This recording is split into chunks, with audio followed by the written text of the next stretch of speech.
मैंने सोचा नहीं था कि इन गहनों के लालच में तुम इतना गिर जाओगे।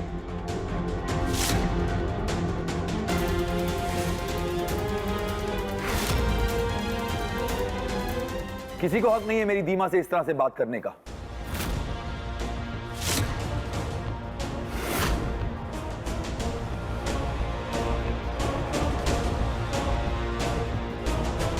और आपको तो बिल्कुल भी नहीं।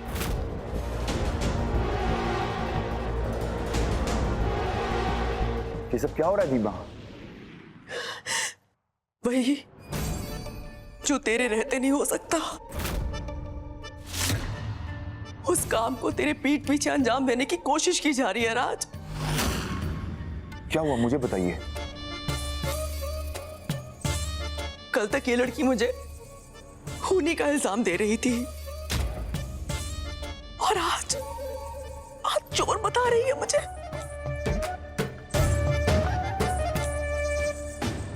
ये क्या कह रही हैं आप?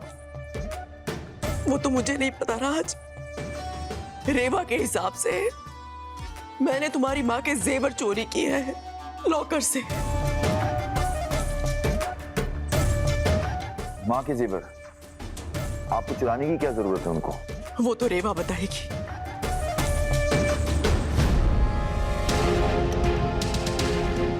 ये गहने तुम्हारी माँ के हैं ना राज। 20 साल से एक भी जेवर मैंने इधर से उधर नहीं होने दिया। सोचा जब सही समय आएगा तुम्हारी अमानत तुम्हें सौंप दूंगी और मैं मुक्त हो जाऊंगी। सच तो ये है राज कि ये जेवर जिस लॉकर में रखे थे पापा के आने के बाद अब वो उनके हो गए हैं। मुझे इस चीज से कोई प्रॉब्लम नहीं है। प्रॉब्लम सिर्फ इतनी है कि वो तुम्हें कुछ नहीं देना चाहते हैं। सिर्फ इसलिए मैं ये सब फार्म हाउस लेकर गई थी लॉकर में रखने के लिए। लेकिन मुझे नहीं पता इस लड़की ने क्या देखा और क्या समझी तुम इन्हें वापस ले आई और चोरी का इल्जाम मुझ पर।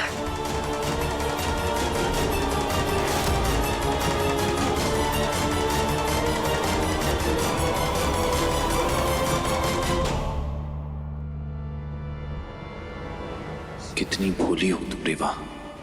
सही और गलत इंसान की पहचान भी नहीं है तुम्हें। इल्जाम रेवा तुझ पर नहीं, तू दिग्विजय पर लगा रही है। मेरा बेटा राज का हक क्यों मारेगा? ठीक है दादी, काल करे सो आज कर, आज करे सो अब। पापा, ये अमानत राज की है ना, उसे लौटा दीजिए आप।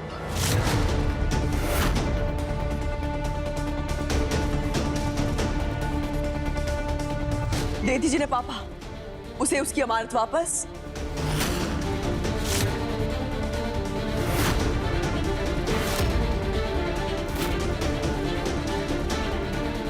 अगर मैं राज को गहने दे दूंगा तो वो कश्मीरा तेरे पास ही पहुंच जाएंगे। क्या हुआ पापा, लौटाइए ना उसे।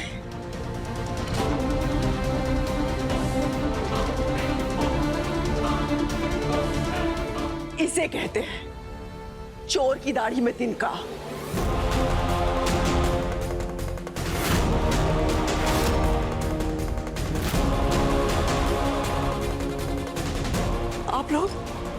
आप लोग सोच भी कैसे सकते हैं कि मैं राज की मां के जेवर चुराऊंगी?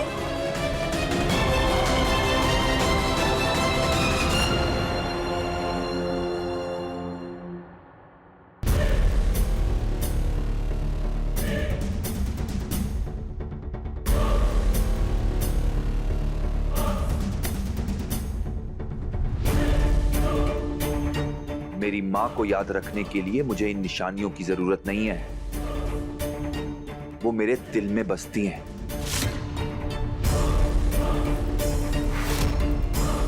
हाँ, अगर कुछ देना ही है ना तो कबूलनामा दे दीजिए अपनी गलतियों को। माफी मांगिए अपने पापों की जो आपने किए इन सालों में।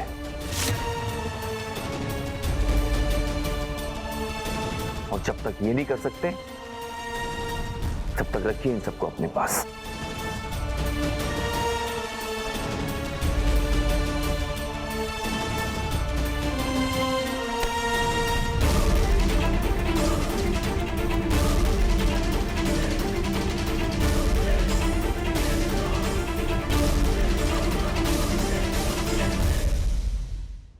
ये सब क्या हो रहा है इस घर में, हे प्रभु? ऐसा लगता है किसी की नजर लग गई इस घर की शांति को। इसका बस एक ही उपाय है, पंडित जी को बुलाकर घर में जागरण करवाना होगा। ये तो बहुत अच्छा सोचा है दादी आपने। वैसे भी नवरात्रे शुरू हो रहे हैं, माता रानी का आशीर्वाद जरूर बरसेगा।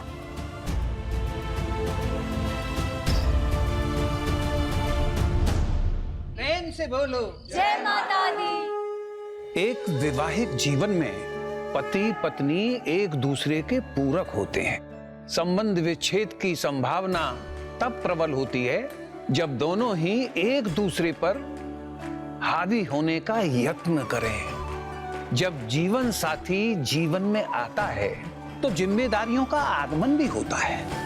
पत्नी पुराना सब कुछ छोड़कर पति के घर में आती है और उसे स्वीकार करके अपना सर्वस्व निछावर कर देती।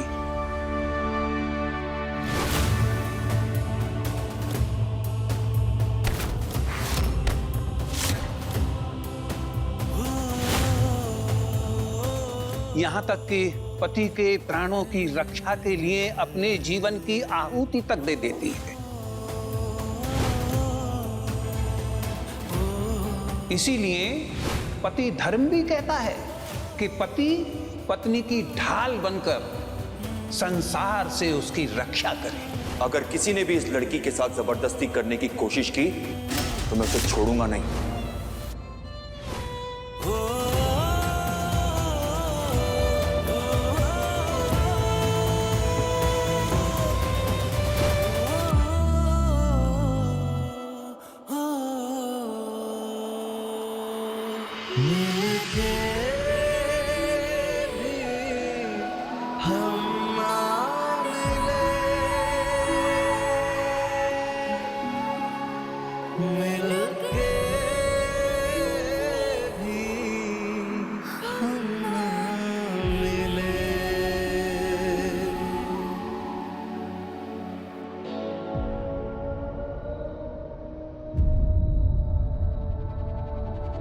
सभी के कल्याण हेतु माता रानी के जागरण की शुरुआत करता हूं।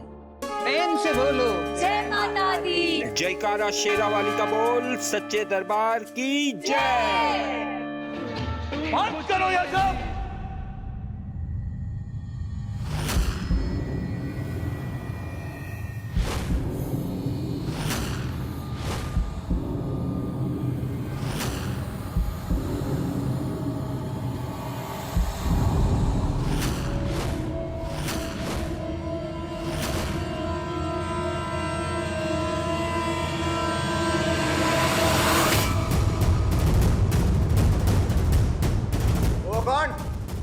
जैसे गुंडे उतर अंदर घुसे चले आए। मैं सरपंच प्रताप राय।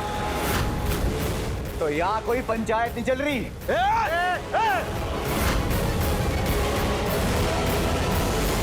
अंदर कैसे आया तू? और यहाँ किससे मिलना है? मिलना नहीं है, लेकर जाना है अपने साथ रेवा को।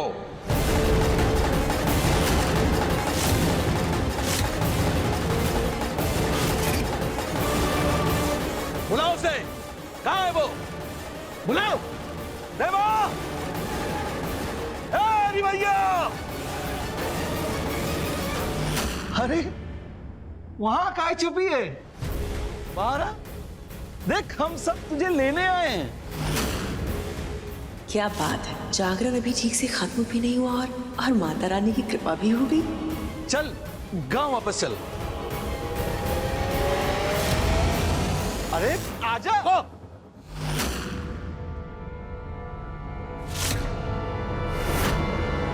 तू रेवा को लेने क्यों आया है और कहां ले जाएगा? अब तेरे कहने से हम कैसे मान ले कि तू सरपंच ही है? हे रे भैया, बता ना इन्हें, बता कि हम तेरे गांव के सरपंच हैं। भूल गई क्या? हम तुझे याद नहीं, लेकिन तू अपनी अम्मा को तो पहचान लेगी ना? ए, लेके आओ ना उसे।